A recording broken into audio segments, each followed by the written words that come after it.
നമസ്കാരം. ഇടുക്കിയിലെ ഏറ്റവും വലിയ വീട് ജപ്തി ചെയ്യാൻ ഉത്തരവിട്ട് കോടതി. കട്ടപ്പന സ്വദേശി വാലുമൽ ബിനോയ് വർഗീസിന്റെ 4 ഏക്കർ സ്ഥലത്ത് സ്ഥിതി ചെയ്യുന്ന 27,000 ചതുരശ്ര അടി വിസ്തീർണമുള്ള വീടും സ്ഥലവുമാണ് ജപ്തി ചെയ്യാൻ കോടതി ഉത്തരവിട്ടിരിക്കുന്നത്. ഈ അത്യാഡംബര വീട് നിർമ്മാണ വേളയിലും പിന്നീടും സമൂഹ മാധ്യമങ്ങളിൽ വൈറലായിരുന്നു.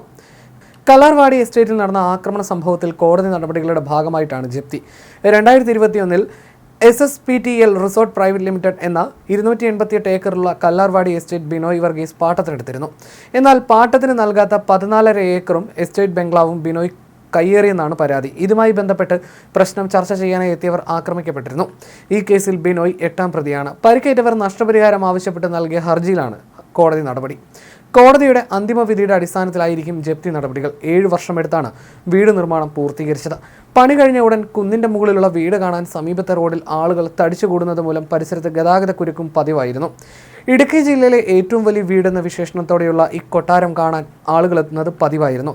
ഏകദേശം 4 ഏക്കറിൽ 27,000 സ്ക്വയർ ഫീറ്റിൽ കണ്ടാലും തീരാത്ത കാഴ്ചകൾ ഒരുക്കുകയാണ് വാലുമൽ ഹൗസ് എന്ന ഈ കൊട്ടാരം. ഒരു കുന്നിൻ മുകളിലാണ് വീട്. മുന്നിലൂടെ പ്രധാന റോഡ് പോകുന്നുണ്ട്. കണ്ടംപററി കൊളോണിയൽ ക്ലാസിക് തീമുകളുടെ സങ്കലനമായിട്ടാണ് വീട് ഒരുക്കിയത്. അതിവിശാലമായ ലാൻഡ്സ്കേപ്പാണ് ചുറ്റിലും. പേവിംഗ് ടൈൽസും ഗ്രാസും വിരിച്ച മുറ്റവും വിളക്കുകളും ഈന്തപ്പനയുമെല്ലാം ചുറ്റുവട്ടങ്ങളും അലങ്കരിക്കുന്നു.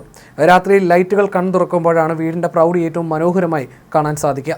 ഒറ്റനോട്ടത്തിൽ സ്വർണ്ണ നിറത്തിൽ കുളിച്ചു നിൽക്കുന്ന മണിമാളിക പോലെ തോന്നും.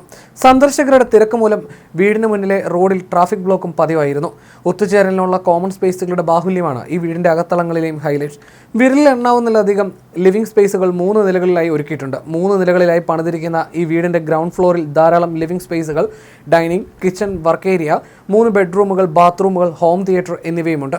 ഫസ്റ്റ് ഫ്ലോറിൽ 3 ബെഡ്റൂം, വിശാലമായ ബാത്റൂമുകൾ, ഗെയിം സ്പേസ്, ലിവിംഗ് സ്പേസുകൾ എന്നിവയാണുള്ളത്. സെക്കൻഡ് ഫ്ലോറിൽ ഓപ്പൺ ബെഡ്റൂം, ബാർ, പവലിയൻ എന്നിവയുമുണ്ട്. ഇത്രയുമാണ് 27,000 ചതുരശ്ര അടിയിൽ ഉൾക്കൊള്ളിച്ചത്. 3 നിലകളെയും തമ്മിൽ കണക്ട് ചെയ്യാനായി ലിഫ്റ്റും നൽകിയിട്ടുണ്ട്.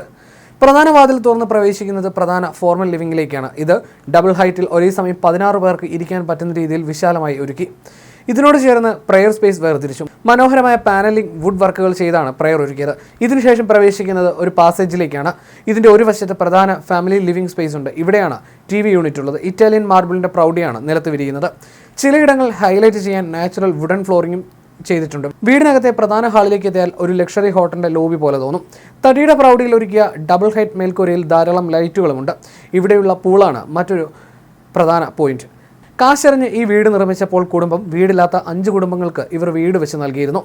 കൂടാതെ പ്രളയത്തിൽ വീട് നഷ്ടപ്പെട്ടവരെ പുനരധിവസിപ്പിക്കാൻ സ്ഥലവും വിട്ടു നൽകിയിരുന്നു. ഇങ്ങനെയൊക്കെയുള്ള വീടാണ് ഇപ്പോൾ ജപ്തി ഭീഷണി നേരിടുന്നതെന്നതാണ് പ്രത്യേകത.